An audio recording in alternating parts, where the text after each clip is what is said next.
Cool. Good morning, Leemei. How are you today? Hi. Good morning, Simon. Yeah, I'm good. And what about yourself? Excellent, excellent. Fine, fine. It's a nice sunny day in Edinburgh, and I guess I'm speaking to you from Kuala Lumpur today. No, I'm in Singapore. Ah, not too far Yeah, away then. not too far away. Yeah, and yeah, it's very sunny today, and yeah, I mean it's still hot, right? So it's like hot throughout the year. But yeah, it's good to see you today. Excellent, excellent. Well, thanks for taking the time out to discuss our experiences on getting that elusive first graduate job. So I put Mm. myself in your hands. Yeah, great. So perhaps I'm just gonna kind of introduce myself. So I come from a change background, and then that's how we met. We work in a change project, and I recently became a coach, and yeah, so this is what I'm doing now at the moment, and let's just get into it. Then I just can't wait to hear from you to share your experience now. So back to those days when you graduated from university and, you were about to start your first job. Can you tell me or share with me like what sort of preparation you did back then? Sure. Yeah. This is back in 1996. I've just finished my master's in economics and finance, and I have to say, my preparations were almost nothing. I'd come out of university. I was told go and apply for some jobs. I was introduced to a couple of companies in the City of London, but back then, preparation was almost nothing. So you walk into a job, you hope that you've got enough in your head that you can say, I'll be asked a difficult question, I can answer it. So preparation was almost nothing, Mm, and that reflected in my performance in my first couple of interviews, where I was very caught very much off guard. Yes, I could think on the spot, and come up with the answers, but in terms of preparations, minimal. And I think that was actually quite bad, and by the fact that I did miss out on my dream job. I still got a very good job. I've had a very good career, but I was mhm. very disappointed. I missed out on my first job. And if I look back now to what I know now, I would be preparing for hours and hours and hours. If I could go back in time and do that again. Yeah. How Okay. was it for yourself? Well, I think I can relate to that because I think for me, I didn't do enough preparation as well. I think I spent a lot of times like you know kind of put together my CV, cover letters, and then just sent out applications to jobs. And I didn't know where I wanted to do. I mean, to be honest, so there was really lack of preparation. I think I was also lack of direction, what I really wanted to do. Yeah, I think back then there was, and obviously I'm a little bit older than you, but I think Mm, even the ability or the services now to actually prepare either from what the university give you or other providers give you is mm. significantly more than it was when we first hunted for our first jobs. Yeah, definitely, and I think also that the resources nowadays, you've got a lot of resources online, and back then, like I graduated in year 2000, and I remember I relied a lot on newspapers, perhaps just a few like job sites, and that was it. I think that was when internet started not long, and that was still kind of not Google, but I remember I was using like Netscape browser or something like that. Yeah, Yeah, that's a stone age now compared to previously. yeah, Okay, right, fine. Yeah, it sounds like we had similar experiences. yeah, almost right. And now, just very curious. So, because you mentioned that you didn't do much preparation, so I'm just, how did the first few months? How did it go? How did the first job?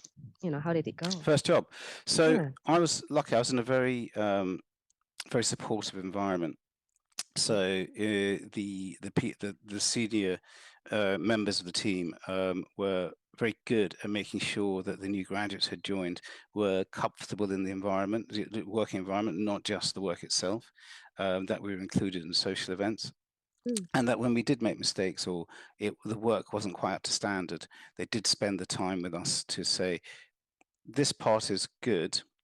this part needs improvement, and this is how you improve, and go away and read some additional stuff, or maybe read a previous report that somebody has done before in a similar way, and try and understand the language that you use. um, and I think one of the biggest things was not to sit on the fence. If you have Mm, an opinion, and people have opinions, and say, if you think this looks like this, then say it. You don't, you have confidence in coming forward with your own opinion.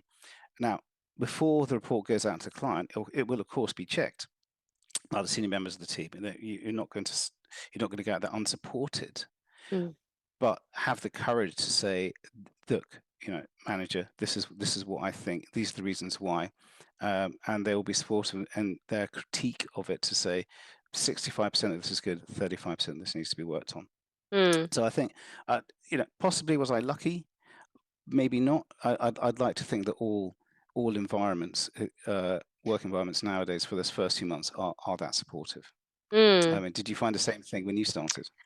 Oh, wow. I think the environment I was in was very different from, like what you experienced. Maybe I think there was this element of culture involved because my first job was back in Malaysia in Kuala Lumpur. And even though, I mean, even though, at that point of time, I worked for a telecom, it wasn't perhaps as formal as like banks or like financial services, but it was quite hierarchical, I would say. Mhm. And Yeah, I can imagine. yeah. So I think this story, I don't think we'll be able to cover on this episode at all. And it has got the elements of like culture and then different aspects of things. So, but I would say it wasn't a very supportive environment. If I can be honest, if I look back now, I always felt like okay, it was more like a setting of a school. Like if I do something, I have to get it right. And I just don't have that courage to be able to speak up and say, hey, I've done this, and, would you be able to kind of go through it and make sure it's okay?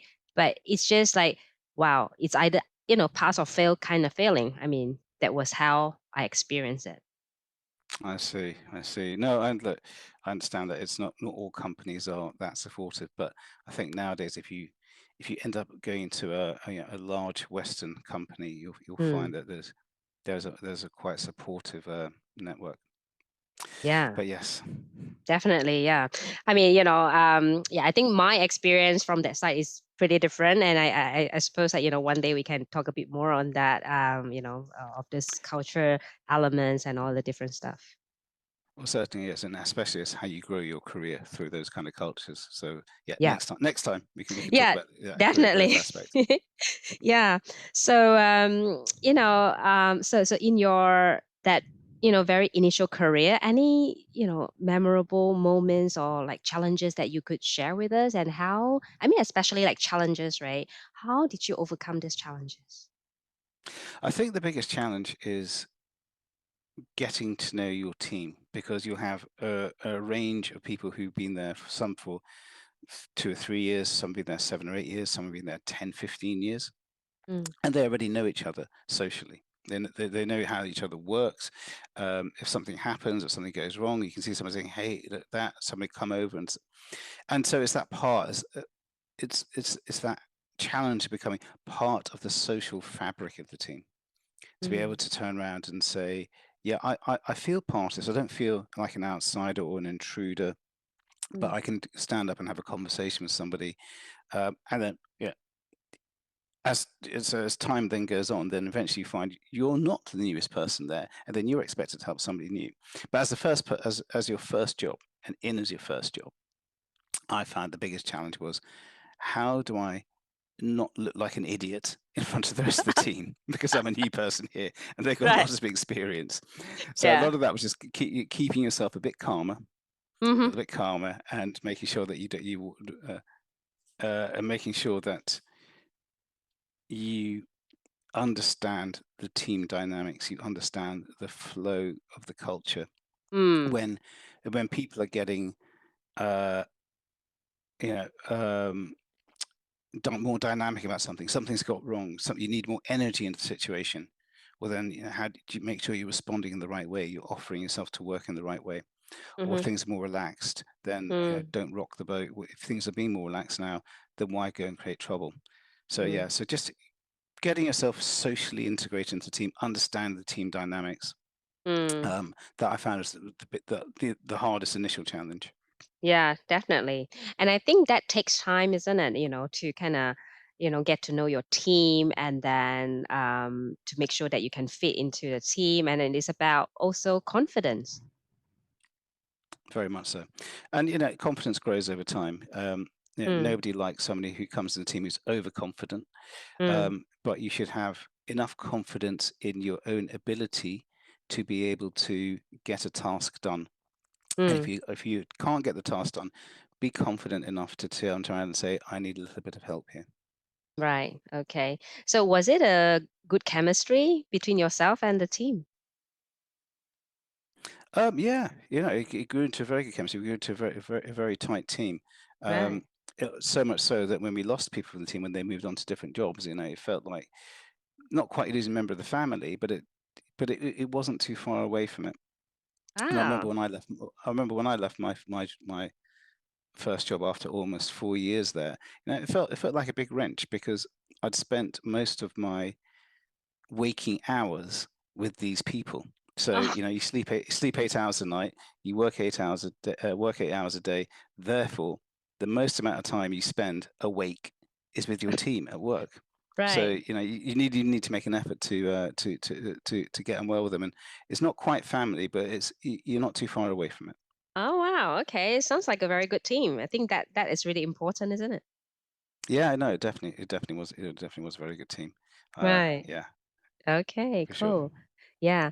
And I'm just curious also, like, so you were in the first job for 4 years, and any any of your initial expectation, in the workforce, were different from, when you were at uni? Any difference? Like, the Yeah, reality? I'd say so because I'm half Asian, so I come from on my father's side of the family. I come from a very structured, very formal, hierarchical Mm. background, and my Mm. expectation was. I remember the very first day I walk in there, I see the boss, and I said to him, you know, "Good to see you, Mister Blah blah blah." I'm not going to Right. say his name on this, and he just looked at me and he went, "My name is A." She said he just gave his first name. My initial expectation was I was going to walk in there and I would expect to call the boss Mister This or Mister That. Right. And he's like, "No, no, no, we don't do that. No, Mm. just call me my first name." So that's the Yeah. first thing that kind of blew my expectation, thinking, "I want everything to be very, very hierarchical," but it wasn't. Right. And then with that, then a kind of expectation adjusted as the senior members of the team. They again, they were the same as well. And actually, it turned out both of these guys were Asian anyway, and they said, "No, don't worry, it's much more relaxed. Just keep that separation of when you're in a family environment and you're much more formal, and but here at work we're much more informal." So I think that Mm. so my expectations and that aspect socially was set. That's part just due to my Asian background. Mm. The other part of it was um, the view that more senior people wouldn't be friendly, but they were. Mm. They were friendly because, and then as I suppose as you rise, and this is again something for us to talk about in a future session. When Yeah. when you rise through the workforce and you become a manager, then you realize very quickly Mm. that your uh, your success depends upon the people who are working for you, their efficiency in getting it right. So of course you're going to want to help them because their success then it feeds into your success. Yeah. So, but yeah, I think that was my biggest part where perception didn't meet reality was actually how informal the the workplace was. Mm. Yeah, that's But interesting. yeah, it sounds quite different to your initial challenge. Yeah, exactly. I think, this is gonna be, a bigger topic for us to talk about, right? I mean, it's interesting area where we can share, like, what are the similarities and the differences. Absolutely. Yeah, cool.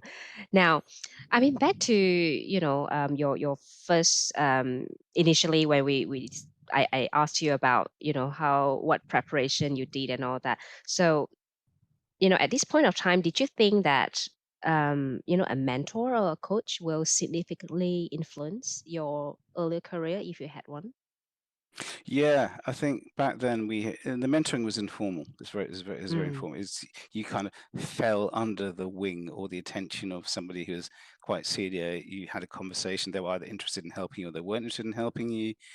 But if you got that, if you're formally assigned kind of either an in workforce mentor, or you decide you want to use an external mentor, somebody who can stand back objectively from the situation and say, "This is mm, how you should be approaching things." It's a great thing.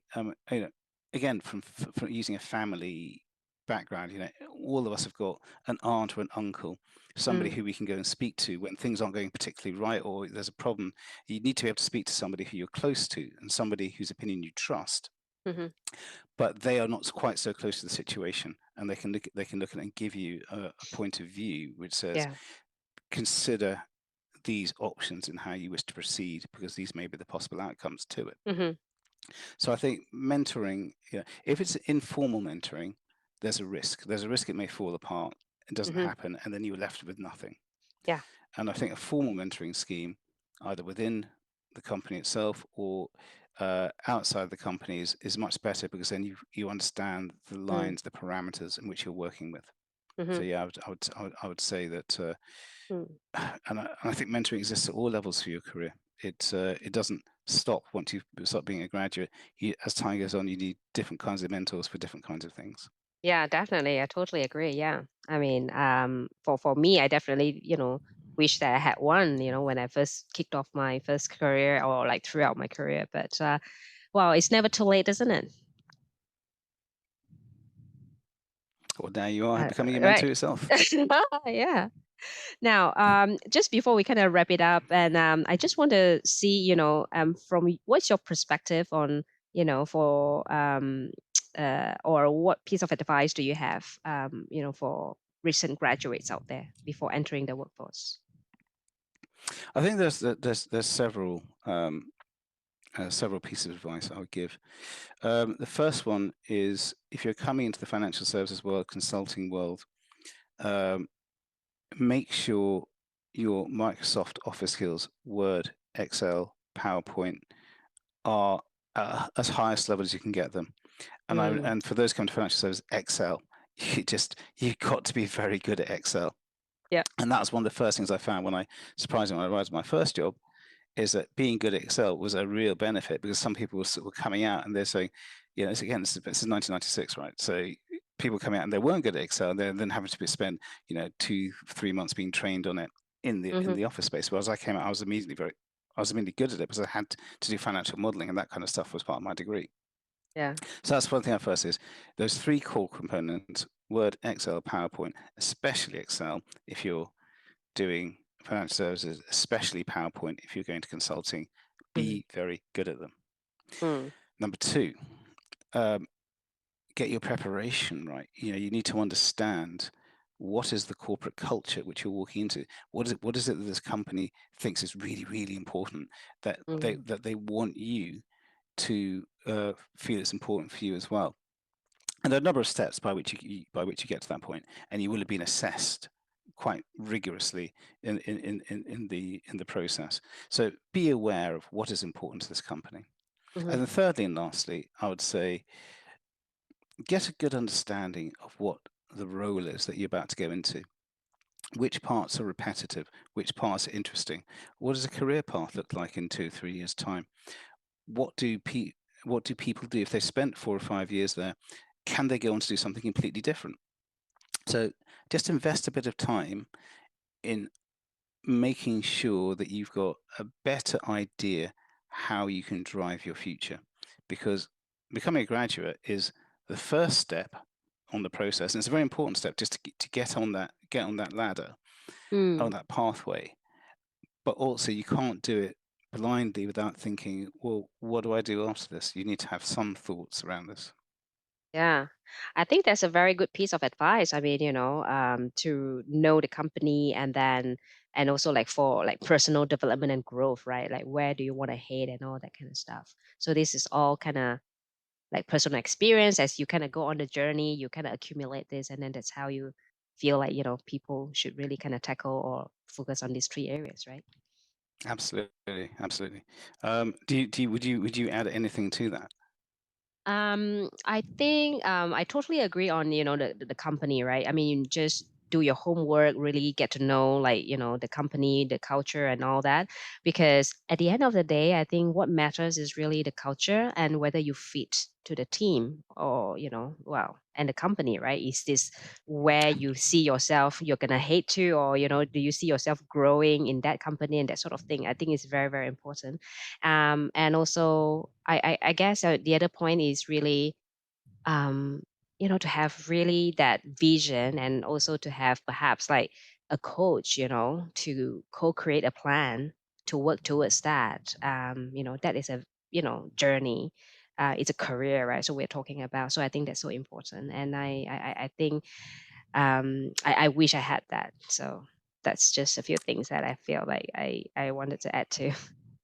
Well, you're doing the second best thing. You're going to help those who need it now. Yeah, But Lee, definitely.